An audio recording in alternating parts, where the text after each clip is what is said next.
bonjour à tous, merci pour cette invitation. Je vais essayer de présenter dans ces 45 minutes, chrono compris, les mécanismes cérébraux des apprentissages avec les différentes étapes. Alors la première étape, elle est sensorielle. Lorsque on est en voyage, on peut croiser de nouvelles personnes. Et que fait le cerveau quand on croise une nouvelle personne ? Eh bien, le système visuel, qui est ici le système ventral, va reconstruire progressivement l'image, et puis on va arriver dans une catégorie, dans une zone du cerveau, ici, dans le côté inférieur du lobe temporal, avec des neurones qui déjà se spécialisent dans la reconnaissance, soit des objets, soit des animaux, ou des visages humains. Effectivement, on dispose dans cette partie du cerveau d'une zone spécialisée pour la reconnaissance des visages humains. Mais là arrive une première question. Chez le singe, cette zone, elle est bilatérale, c'est-à-dire qu'il y a le côté gauche qui fait à peu près la même chose que le côté droit, qui est spécialisé tous les deux pour les visages, mais pas chez l'humain. Chez l'humain, c'est plutôt à droite. Pourquoi ? Est-ce que quelqu'un a une idée ? Eh bien, c'est l'école. L'apprentissage des mots va progressivement utiliser ces neurones qui, à gauche, servaient à la reconnaissance des visages humains pour les spécialiser dans la détection de la forme des lettres. Et on a cette zone. Est-ce que je peux revenir en arrière ? Est-ce que vous pouvez revenir en arrière, s'il vous plaît ? Je ne peux pas revenir en arrière avec le... Ah si, peut-être. Voilà, ici, excusez-moi. Donc on a cette zone ici qui va se spécialiser progressivement pour la détection au cours de l'apprentissage de la lecture. Alors qu'est-ce qu'on fait quand on reconnaît un nouveau visage ? Eh bien, ce visage dispose de différentes caractéristiques et des groupes de neurones vont coder certaines caractéristiques spécifiques d'un visage particulier. Par exemple, l'écartement des yeux, eh bien, les neurones vont décharger, émettre des signaux électriques de plus en plus forts, plus les yeux sont écartés. Pareil pour la longueur du nez, la hauteur du front. Et ça va donner un vecteur, un codage vectoriel de l'information, où un visage est localisé dans un vecteur à n dimensions. Alors, qu'est-ce qui se passe ? Puisque la localisation ici dépend de la fréquence de décharge des neurones, qu'est-ce qui se passe si on change artificiellement la fréquence de décharge des neurones ? Et ça, on peut le faire en mettant une électrode chez certains patients pour des raisons cliniques qui ont des électrodes dans cette zone du cerveau. Eh bien, regardez ce que ça donne. Est-ce qu'on peut monter le son, s'il vous plaît ? 1, 2, 3. Donc là, il a une électrode dans cette zone, dans l'air fusiforme, et il regarde le visage du médecin. Et maintenant, on va stimuler électriquement, donc changer le code. You just turned into somebody else. Your face metamorphosed. Your nose got saggy, went to the left. You almost looked like somebody I'd seen before, but somebody different. That was a trip. Voilà, donc évidemment, quand on change le code, eh bien, on change aussi la perception des visages. Alors après, pour que des zones distantes du cortex communiquent entre elles, eh bien, il faut que ces réseaux-là qui traitent différentes images rentrent en phase, en cohérence de phase, c'est-à-dire qu'ils communiquent en même temps. Si c'est décalé dans le temps, à ce moment-là, les réseaux ne communiquent pas. Et à partir de ça, on a développé une méthode à Rennes, à partir du fameux EGHR qu'a montré Guillaume Néry tout à l'heure. On reconstruit la dynamique des sources et on va regarder si les zones parlent ensemble ou pas. Et en faisant ceci, on peut montrer une image et puis suivre en temps réel la dynamique d'activation cérébrale dans le cerveau depuis la visualisation de la pomme jusqu'à l'articulation du mot pomme. Alors, l'apprentissage, il n'y a pas que du sensoriel, évidemment. Derrière, il y a plein d'étapes, et notamment une étape qu'on verra plus en détail, qui est l'étape attentionnelle, qui est la porte d'entrée des nouveaux apprentissages. Ensuite, il y a toute une séquence, plein de séquences cognitives qu'on appelle le contrôle exécutif, qui va permettre de sélectionner une information particulière et de la mettre en relation avec ce que l'on connaît déjà. Ensuite, seulement, on va mémoriser et encoder dans le cerveau l'information qui nous paraît particulièrement pertinente. Alors, l'attention. L'attention, comment ça marche? Alors, si vous voulez vous souvenir des mécanismes principaux de l'attention, il y a 3 paramètres. Il faut retenir QQC. Quand faire attention? À quel moment? Par exemple, là, je vais coder, je vais parler, et il y aura plein de moments où vous décrochez, et puis des moments où vous raccrochez. Donc, il y a des événements qui vont être particulièrement saillants, et on verra pourquoi ils sont saillants. À quoi faire attention? Et puis surtout, le contrôle. Le contrôle, c'est-à-dire la capacité d'inhiber les distracteurs. Alors là, je vais vous demander d'être attentif et de compter le nombre de changements que vous voyez dans cette vidéo. We left one parked on this ordinary road in West London. We wanted to see if its sharp crystalline shapes, bold lines, and lower, wider profile would attract the desired level of attention. Will the 17-inch black alloy wheels stop passers-by in their tracks? Will the angular headlights attract the attention of other road users? Will a crowd gather to check out its fresh, sporty look? Well, not Alors, quite. combien de changements? But did the attention-stealing design distract J'entends you pas, from allez-y, noticing that the participez. entire street has been changing right before your very eyes? Alors Don't peut-être believe vous en us? avez reconnu Have peut-être 5 Did you jusqu'à spot the van 7. changing to a taxi? En How fait, about the scooter toute la changing rue to a pair of a bicycles? changé, la totalité de la rue. Or the lady holding a pig? Let alone the fact that the Il entire y a street is environ now une completely quarantaine de different. changements. Didn't think so. So there we have it.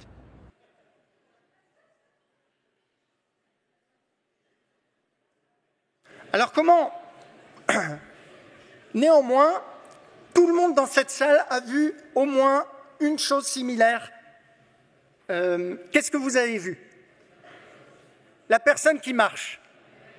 Pourquoi? Parce qu'elle était en mouvement. D'accord? Alors, comment fait le cerveau pour faire ressortir une information du bruit de fond? Eh bien, on dispose à l'avant du cerveau, ici, du cortex préfrontal d'association, qui dispose de neurones glutamatergiques, excitateurs, qui vont prendre le contrôle de certains circuits sensoriels, qui vont traiter certains types d'informations pour augmenter le gain, c'est-à-dire créer du contraste entre ce qui est pertinent et ce qui ne l'est pas.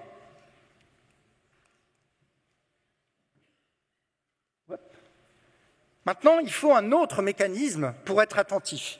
Et là, pareil, je vous demande votre participation et de compter le nombre. Est-ce que vous pouvez lancer la vidéo, s'il vous plaît? Est-ce que vous pouvez lancer la vidéo? Ah, voilà. Et donc, vous allez compter le nombre de passes que se font les clowns garçons. Les bariolés, là.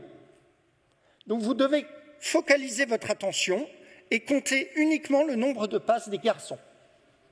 Vous êtes prêts?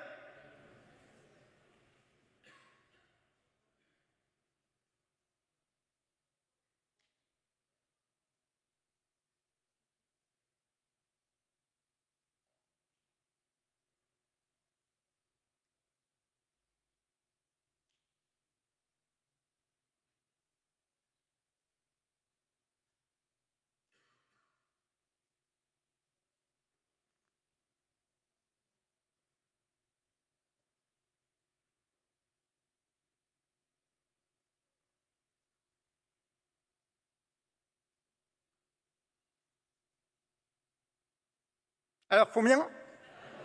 Ouais, super. Donc ça, c'est super. Vous êtes très attentifs, c'était bien 23.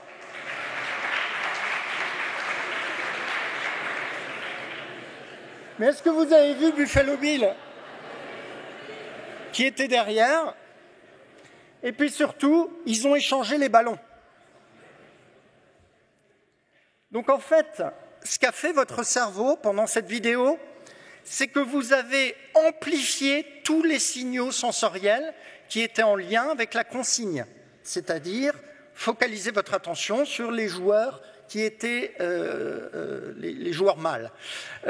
Et par contre, il y a eu une inhibition active, et c'est ça l'attention, c'est cette capacité d'inhiber tout ce qui n'est pas, tous les distracteurs, donc qui ne sont pas en lien avec ce que vous voulez faire. Donc, on va amplifier des circuits cérébraux et en diminuer d'autres. Et on sait maintenant comment ça marche. Pendant longtemps, on ne comprenait pas comment c'était possible, mais en fait, dans le cerveau, à l'intérieur, vous avez des gros noyaux que vous connaissez peut-être, qui s'appellent le thalamus, et ce thalamus a la propriété d'être en lien avec la totalité du cortex. Et donc, ce qui se passe, c'est que la consigne va être dirigée vers le thalamus depuis le cortex préfrontal et va amplifier ce qui est pertinent, mais ce même thalamus va passer par les noyaux gris centraux pour inhiber tous les autres circuits qui ne traitent pas de l'information pertinente. Donc l'attention, c'est un mélange entre amplification et surtout, inhibition. Maintenant, dans cette salle, depuis le début de la conférence, il y a plein de fois où vous avez décroché au niveau attentionnel. Pourquoi? Parce qu'on dispose de différents réseaux qui vont traiter notamment des pensées internes qui vont ressurgir. Et plus vous êtes préoccupé, plus vous avez des choses à faire, ou plus vous êtes anxieux, et plus ce réseau-là va être... Pardon, je vais y arriver. Plus ce réseau-là, qu'on appelle le réseau de mode par défaut, va être très actif, et on va être centré sur soi.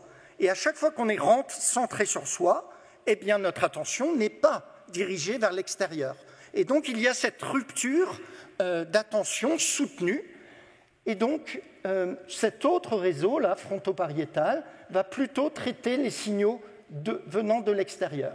Et donc, vous avez une dualité entre ces pensées internes qui peuvent être intrusives et qui sont d'autant plus fortes que vos émotions sont importantes et les pensées tournées vers l'extérieur qui font participer ce réseau-là de fronto-pariétal. Donc vous voyez qu'il y a une dualité entre les réseaux qui attirent l'attention vers soi et les réseaux qui permettent de focaliser son attention vers l'extérieur. Et votre capacité d'attention soutenue dépend de votre capacité à inhiber ce circuit pour maintenir ce circuit-là en place. Par exemple, si vous êtes très stressé, quand vous lisez un roman, qu'est-ce qui se passe? Eh bien, vous lisez la première ligne, la deuxième, la troisième, la quatrième, vous arrivez en bas de page, et là, au moment de tourner la page, vous vous rendez compte que vous n'avez rien imprimé, absolument rien. Et donc, vous revenez au début. Donc, ces pensées intrusives, ici, vous ont empêché d'avoir votre attention soutenue sur votre livre. Alors là, à quoi vous faites attention? Ici. Pourquoi? Parce qu'il n'est pas comme les autres. Hein. C'est-à-dire, ce que fait votre cerveau, c'est que instantanément, alors même que vous n'en avez pas conscience, il fait des statistiques sur la régularité des items. Et donc, là, vous pouvez anticiper la position du deuxième, du troisième, du quatrième, dont vous n'avez pas à faire tellement attention, puisque vous pouvez l'anticiper. Et ça correspond à vos anticipations. Et par contre, à un moment, vous anticipez quelque chose et ça ne correspond pas. Et là, bam, ça attire l'attention. Ici, le mouvement. Ici, le point rouge. Pourquoi? Irrégularité statistique. D'accord? Eh bien, c'est exactement la même chose quand il y a du mouvement. Soit vous pouvez anticiper le mouvement, soit vous ne pouvez pas. Et donc, votre attention va être en A ou en B? B, hein, puisque vous ne pouvez pas anticiper, celui-là devient imprévisible. Eh bien, c'est la même chose quand un orateur parle. Si on est monocorde, eh bien, on peut tout le temps anticiper le son suivant. Alors que si on fait des ruptures de voix ou des pauses, tac, ça attire l'attention. Vous avez vu? Ensuite, il y a la saillance émotionnelle. Qu'est-ce que c'est ça? Vous allez me dire si votre attention est attirée vers l'image A, B, C ou D. Vous êtes prêts?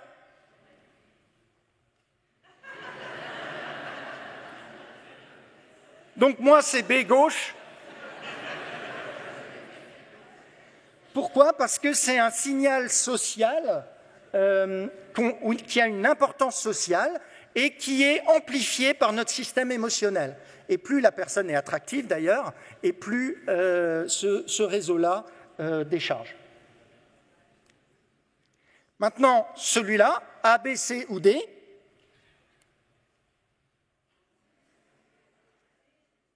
le C, vous êtes obligé de regarder ça de manière extrêmement rapide et de manière extrêmement efficace. Tout ce qui représente un danger attire notre attention de manière extrêmement efficace. Et ça, évidemment, on n'est pas les seuls à l'avoir compris, puisque tous les médias de mauvaise qualité utilisent ce truc pour capter votre attention en faisant de... vous voyez ici, j'ai pris une seule page d'un seul jour du site web de CNN et vous pouvez voir le contenu des images. Ils appellent ça la shock value.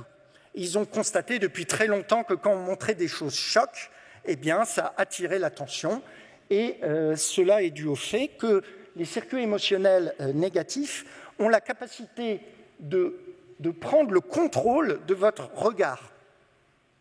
Et donc, votre attention et votre regard vont être attirés vers les choses chocs, violentes, surprenantes.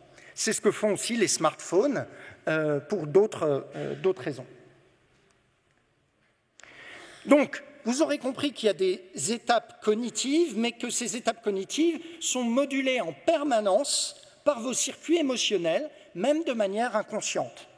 Et on l'a bien vu dans la conférence de Guillaume Néry juste avant, hein, il y a tout un travail sur le contrôle émotionnel, justement. Eh bien, les circuits émotionnels sont extrêmement variés, mais globalement, dans les émotions négatives, la structure cérébrale qui est toujours impliquée lorsque ce sont des émotions négatives, c'est l'amygdale. L'amygdale qui est devant l'hippocampe, dans le lobe temporal interne. Et puis, dans les émotions positives, comme la joie, il y a le circuit mésolimbique, dopaminergique, dopamine et opioïdes. Alors maintenant, il y a les surprises. Et la surprise, ça peut être une surprise positive ou une surprise négative. Et du coup, c'est laquelle structure qui est impliquée? En fait, ça dépend de la surprise. Si c'est une surprise négative, ça va être l'amygdale. Si c'est une surprise positive, ça va être le circuit dopaminergique. Donc les émotions sont là pour mettre de la valeur à l'information. Donc des fois, elles peuvent perturber votre système d'apprentissage lorsque ces émotions sont extrêmement fortes. Et puis des fois, elles peuvent aussi coder ce qui est signifiant de ce qui ne l'est pas. Ce circuit dopaminergique, il part du mésencéphale, en haut du tronc cérébral, et il projette vers l'avant du cerveau, là, le cortex préfrontal d'association. Et il va notamment libérer de la dopamine lors de stimuli peu probable, lié au mouvement, lié aux valorisations, aux récompenses sociales et tout ce qui est lié à l'émotionnel. Et c'est pour ça que les médias, et notamment les smartphones, les réseaux sociaux, sont des attracteurs attentionnels extrêmement forts. Et même là, vous devez lutter sans doute pour ne pas regarder d'éventuelles notifications qui viennent d'arriver sur votre téléphone. Donc la dopamine, vos circuits émotionnels sont très importants pour faire rentrer l'information, ce qu'on appelle le gating, et qui va ensuite, cette information pertinente, qui avait été sélectionnée comme étant plus pertinente que les autres, va arriver en mémoire de travail. Dans la mémoire de travail, qui est à l'avant, qui est gérée aussi par ce cortex préfrontal, on va maintenir l'information, la sélectionner et la manipuler pendant un temps court. Donc là, on va faire de l'interactif et je vous demande de retenir ces numéros de téléphone.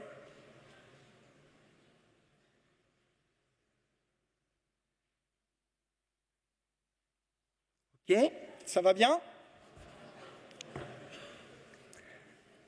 Maintenant, regardez ces images.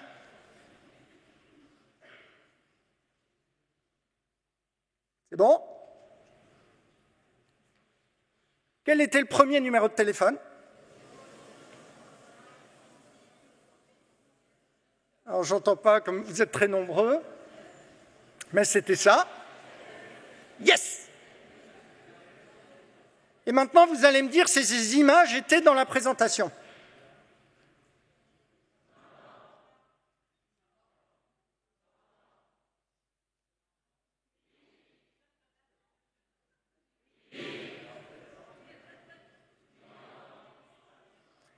Vous avez une très bonne mémoire de travail, notamment parce que la pyramide, j'avais mis la pyramide du Louvre pour créer un peu de biais. Alors, encore un petit exercice. Retenez ce numéro.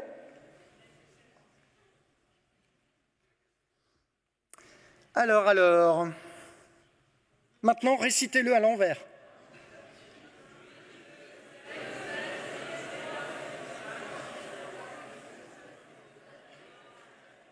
Pas mal. Il y en a qui arrivent bien avec une très bonne mémoire de travail.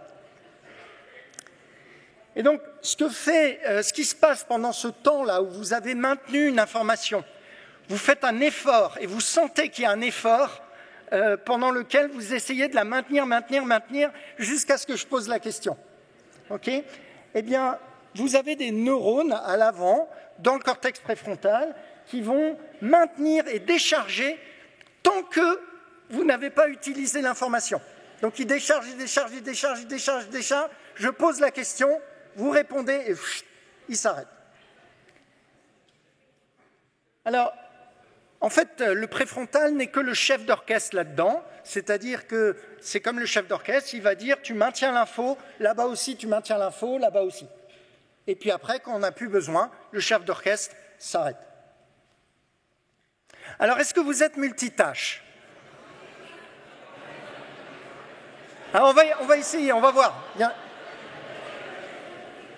Donc, vous prenez le chiffre 100 et vous enlevez 7. Allez-y. Moins 7. Moins 7. Continuez dans votre tête. Continuez à compter dans votre tête.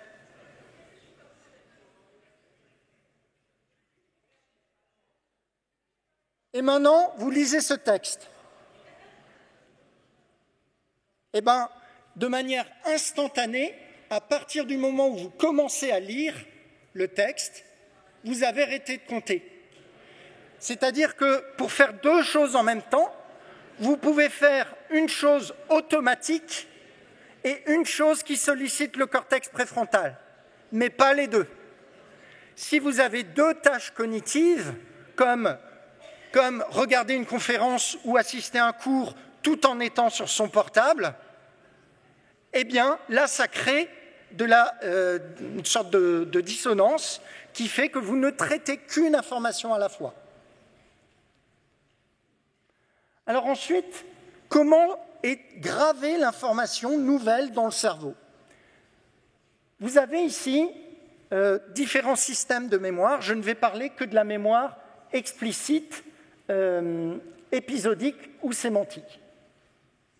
Donc, la totalité de l'information arrive au préfrontal, on en sélectionne certaines, particulièrement importantes, nouvelles, et ensuite, on l'amène en mémoire de travail, et on va ensuite l'amener dans le système où on va graver l'info.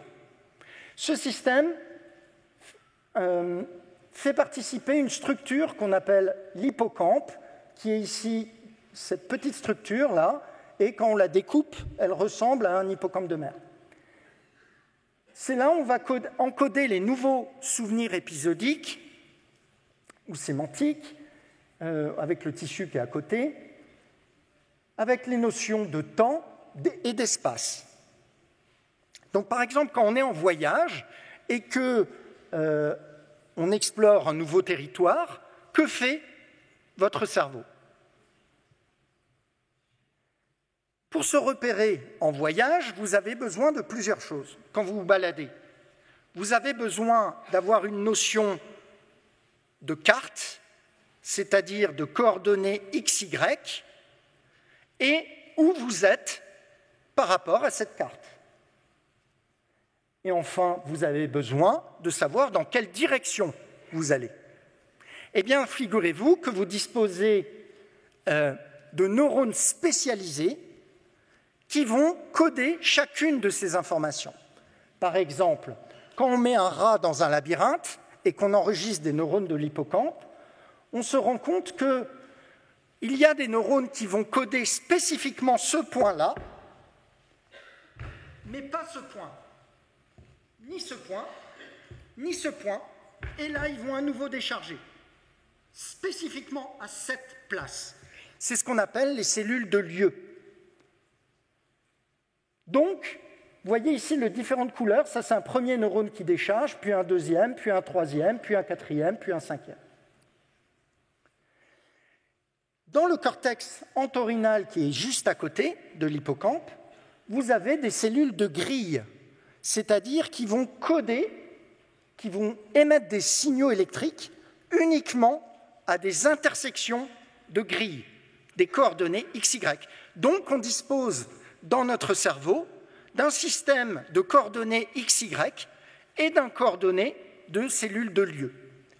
En plus de ça, évidemment, on a tout un tas d'autres cellules, comme par exemple des cellules qui codent le bord, les murs, mais qui codent aussi la directionnalité du mouvement.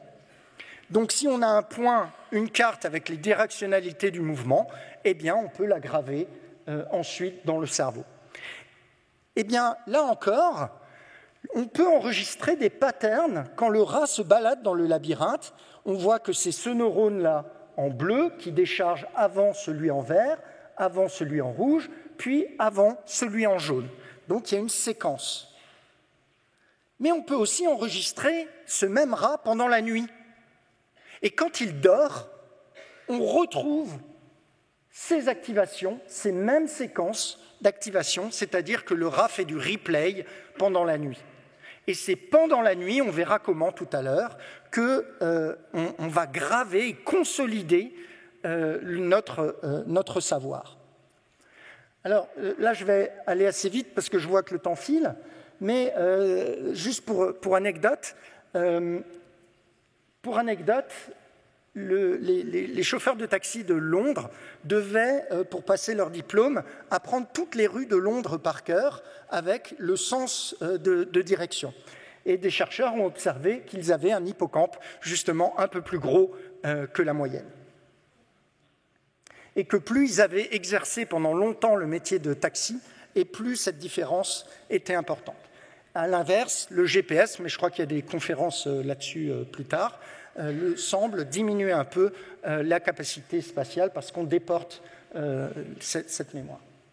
Alors comment ça se fait au niveau cellulaire pour graver de nouvelles informations? Ces nouvelles informations sont codées par des réseaux de neurones, des mini-réseaux de neurones qu'on appelle engrammes. Ces engrammes dépendent des connexions entre les neurones rouge, là, par exemple. Vous voyez? Si ce neurone rouge-là renforce la synapse avec celui-là, celui-là, celui-là, celui-là, ça fait un motif mnésique. Et ce motif mnésique va coder une information nouvelle, particulière, dans l'hippocampe. Donc, par exemple, quand je rencontre un nouveau visage, ici, je vais créer un engramme lié à ce visage. L'environnement, le nouvel environnement, je vais créer un autre environnement, un autre engramme, et ces engrammes vont aller dans nos espaces sémantiques qui sont, eux, liés, sont, eux, dans le cortex.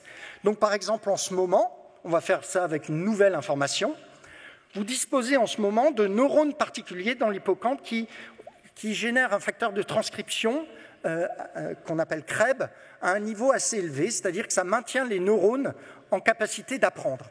Ils sont prêts à apprendre. Et ces neurones prêts à apprendre, si je monte cette tête de poisson que vous avez peut-être jamais vue et qui s'appelle le blobfish, eh bien, il va créer un nouvel engramme, là, en ce moment, dans votre hippocampe, et ensuite, on va l'envoyer dans nos espaces sémantiques des poissons. Et en même temps, le lieu de la conférence, vous allez l'associer, puisque vous saurez que c'est là que vous avez vu la première fois le poisson. Donc, vous voyez que la mémoire, elle dépend de la force de connexion entre ces neurones, donc des synapses, mais ces synapses, elles peuvent se renforcer ou s'affaiblir. Elles sont dynamiques. Donc votre mémoire n'est pas gravée dans le marbre. Elle est labile, elle peut changer et être évidemment remodelée. Et donc ça dépend de la création ou de la suppression de synapses dans ces engrammes. Et un savoir, ce n'est pas le tout d'avoir appris une fois, il faut répéter. Mais pourquoi il faut répéter ? Eh bien parce que chaque répétition va permettre de réactiver un engramme dormant, de renforcer à nouveau les synapses et de consolider ce savoir jusqu'à ce qu'il devienne automatique. Et ensuite, ces engrammes vont aller dans les catégories du savoir. On peut monter le son, s'il vous plaît ? This is a map of someone's brain. Et on peut maintenant imager les espaces sémantiques chez les gens, chez les humains. For example, avec there's a des small techniques area in the d'IRM middle frontal fonctionnelle. gyrus. Donc si ça vous intéresse de savoir où sont les espaces sémantiques, vous avez même un site internet qui s'appelle ganontlab.com où vous pouvez regarder à différents endroits du cortex quels sont les concepts qui sont stockés dans ces endroits du cortex. Et des travaux récents ont permis de montrer que si on montrait l'image d'une voiture ou qu'on entendait le mot « voiture », ça activait des zones quasiment identiques dans le cerveau. Et puis des études encore plus récentes ont pu montrer que si on montre l'image de voiture, si on entend le mot voiture ou si on lit le mot voiture, on active les mêmes concepts aux mêmes endroits. Donc en fait, on fait un rattachement de ces engrammes dans des endroits conceptuels de l'espace sémantique. Alors ça, c'est intéressant parce qu'il y avait une intrigue dans des vieilles manips de neurosciences que vous connaissez peut-être, qui étaient les neurones de Jennifer Aniston ou les neurones de Luke Skywalker. Des chercheurs ont mis des électrodes qui permettaient d'enregistrer des neurones unitaires chez l'homme. Et ils ont montré des images, n'importe lesquelles. Et ils ont montré que certains neurones ne réagissaient uniquement, vous voyez ici, au visage de Luke Skywalker, que ce soit cette image, cette image, cette image, à chaque fois le neurone décharge. Et par contre, si on montre d'autres personnes, il ne décharge pas. Donc, non seulement il ne décharge qu'à l'image de Luke Skywalker, mais si on dit le mot Luke Skywalker ou s'il le lit, ça active aussi ce neurone. Donc il y a le concept Luke Skywalker dans le cortex. Mais ce concept peut être rattaché à un autre concept et on peut le faire décharger en montrant Yoda. Et donc, l'engramme, ce que je veux vous dire, c'est que les engrammes sont en lien les uns avec les autres au sein de vos espaces sémantiques. Vous créez des liens avec l'engramme Luke Skywalker qui peut être en lien avec celui de Dark Vador et celui de Yoda. Évidemment, on n'a pas tous les mêmes espaces sémantiques puisqu'on n'a pas les mêmes savoirs, et donc il y a une variabilité interindividuelle de ce savoir. Et c'est les liens entre les espaces sémantiques qui vont permettre d'accrocher durablement un nouveau concept. Par exemple, ça c'est mon espace sémantique lié à la plasticité synaptique, c'est mes connaissances là-dessus. Quand j'ai appris le mot CAMCA2, eh bien, j'ai pu faire des liens avec plein de choses que je connaissais, avec récepteur NMDA, calcium, etc. Et le fait de faire ces liens permet aussi de mémoriser beaucoup plus vite. Donc, plus vos espaces sémantiques sont étendus dans un domaine, et plus il est facile d'apprendre et de rattacher de nouvelles choses. Alors, puisque un concept, c'est un vecteur, donc un mot aussi, ça peut être un vecteur, c'est-à-dire des milliers de neurones qui déchargent d'une certaine manière. Vous vous souvenez de l'écartement des yeux. Eh bien, à ce moment-là, évidemment, l'humain ne peut pas regarder des milliers de neurones et regarder comment chacun décharge pour un mot. Ce n'est pas possible, on n'arrive pas à faire ces analyses-là. Mais l'intelligence artificielle le fait très bien. Et donc, dans cet article de Nature qui vient de sortir, ils ont réussi à enregistrer l'activité cérébrale de milliers de neurones individuels, de le rattacher à des mots, et du coup, on peut maintenant lire ce que pense un sujet. Par exemple, regardez ici. Je crois qu'elle ne se lance pas la vidéo, s'il vous plaît. Donc on lui affiche, il lit dans sa tête, et l'image artificielle interprète, en fonction de l'activité électrique, ce qu'il lit dans sa tête, et il y a un pourcentage de réussite de l'ordre de 95%.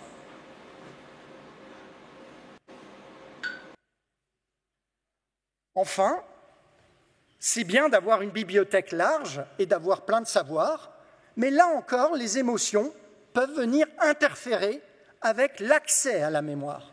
Et notamment, quand vous êtes fatigué ou anxieux, eh bien, le cortex préfrontal qui est nécessaire pour aller chercher l'information d'abord ici, puis dans le reste du cortex, eh bien, celui-là, il peut ne pas marcher. Et c'est pour ça que des fois, quand on est hyper anxieux, on ne se souvient plus, on a des trous de mémoire. Enfin,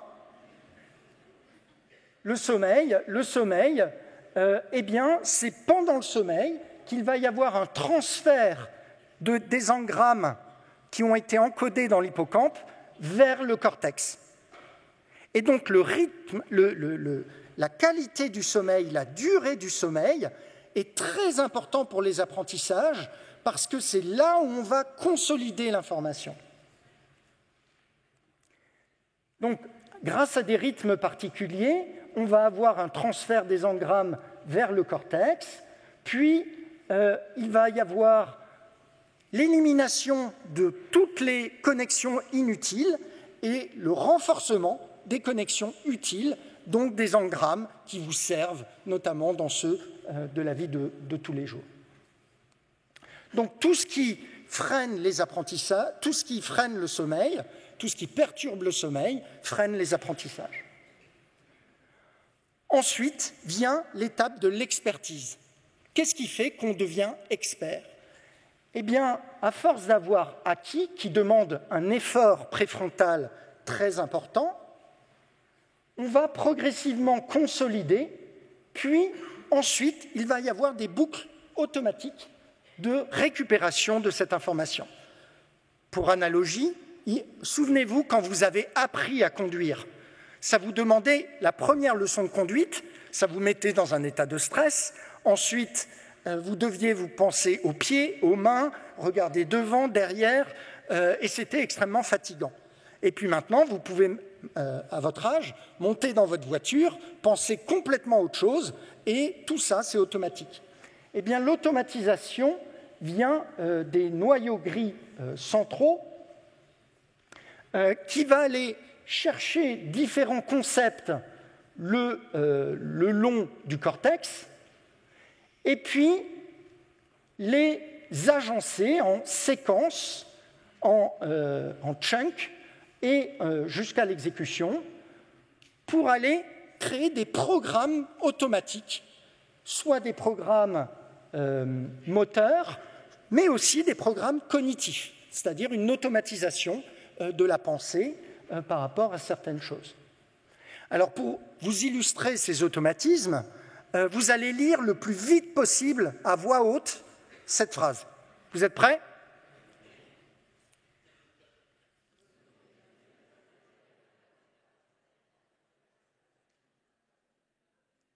Et donc, ce qui se passe, c'est que vous lisez les 2 premières lettres, en gros, et de manière automatique, le mot se lance. Et donc, même si le mot est écrit n'importe comment, vous arrivez, malgré tout, à lire la phrase correctement.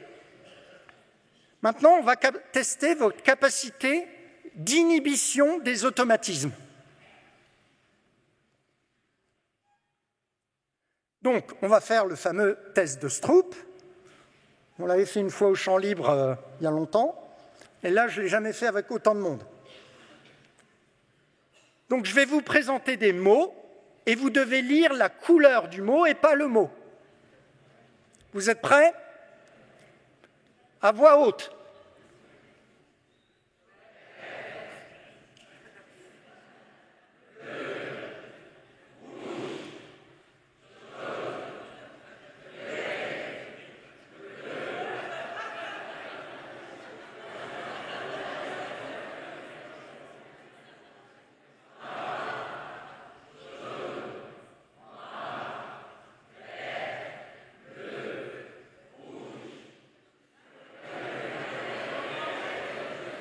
Très bien.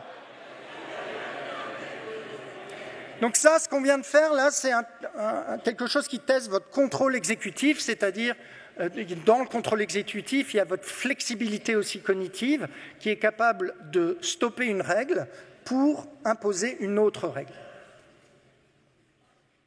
Alors, pour finir, il me reste 2 minutes, il y a évidemment, de toutes ces étapes cognitives, il y a une modulation émotionnelle.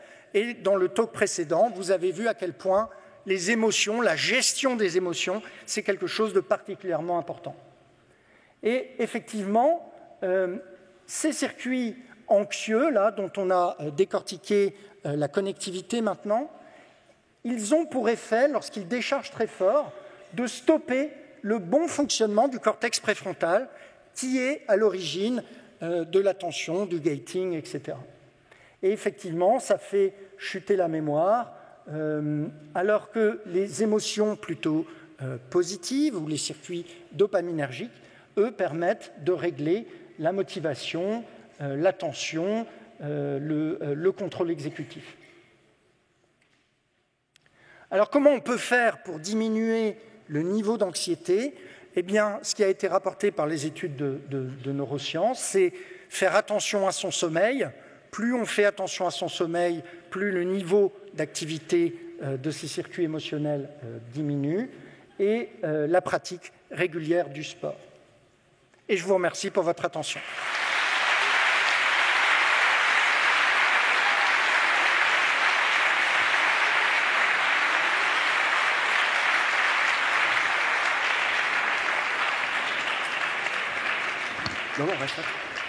Bonsoir, je m'appelle Marc Vin, je suis neurologue et j'ai la chance de travailler avec Pascal Banquet, qui est un excellent pédagogue et par ailleurs un excellent neuroscientifique. Voilà. J'ai aussi la chance en tant que neurologue d'avoir travaillé avec Sylvia, qui est venue pendant un semestre d'interne en neurologie. Ça fait partie des quelques urgentistes qui n'ont pas peur des neurologues. Il y en a. Non, je plaisante. Et ça a été un excellent semestre. Je pense qu'on a beaucoup appris les uns des autres. Et en plus, c'était le moment où on commençait à s'amuser à déboucher les artères et d'avoir des liens entre urgentistes et neurologues. C'était un moment important. Les choses se sont bien développées depuis lors. Je crois qu'on n'a pas trop de temps pour des questions. Ou pas ? Non, on a. Allô, allô. On m'entend ? On n'a pas le temps de questions, puis c'était pas vraiment prévu sur la séquence inaugurale. Par contre, la dame qui est là et que vous voyez travailler depuis le début, elle va se présenter et elle va vous expliquer ce qu'elle va faire pendant 3 jours. Et puis voilà. Bonjour à toutes et à tous. Donc, je suis Charlotte Velli. Vous m'avez certainement observé en train de griffonner 2-3 pictogrammes et quelques mots-clés pendant ces 2 conférences passionnantes. Merci beaucoup, messieurs. Donc, je suis facilitatrice graphique et j'ai le plaisir de faciliter visuellement l'ensemble du colloque sur les 3 jours. Donc, l'ensemble des plénières seront synthétisées visuellement. L'idée au sein des conférences, c'est de voir sur une grande thématique quels peuvent être le lien entre ces éclairages qui, à l'image des 2 éclairages aujourd'hui, sont plutôt différents. Quel commun dans les conférences et au fur et à mesure des plénières, voir s'ancrer, en tout cas s'illustrer ce fil rouge autour du voyage, des découvertes, des péripéties, des aventures que le CESU35 a décidé en tout cas d'organiser en thématique. Particulièrement pour cette conférence d'aujourd'hui, donc je ne sais pas du tout si la régie a pu mettre la caméra de temps en temps sur la construction. Oh, vous êtes formidables. Ils sont payés cher, hein, donc...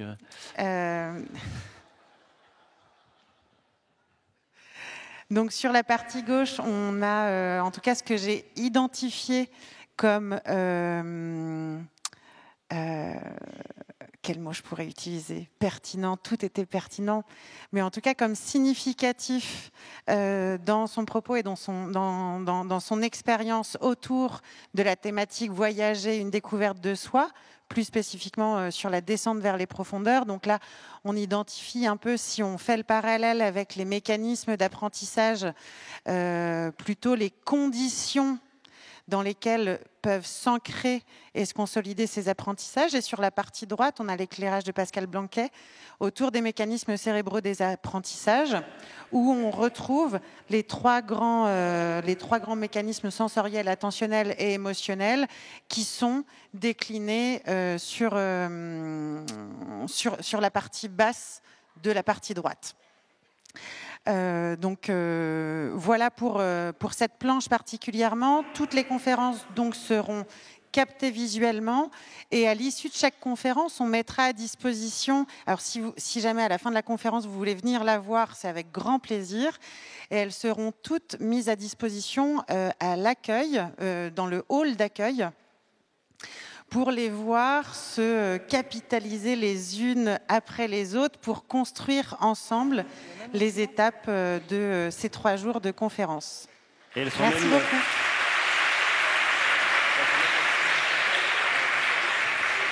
Et elles seront même mises à disposition après le colloque. Merci beaucoup, merci messieurs les professeurs pour cette séquence inaugurale.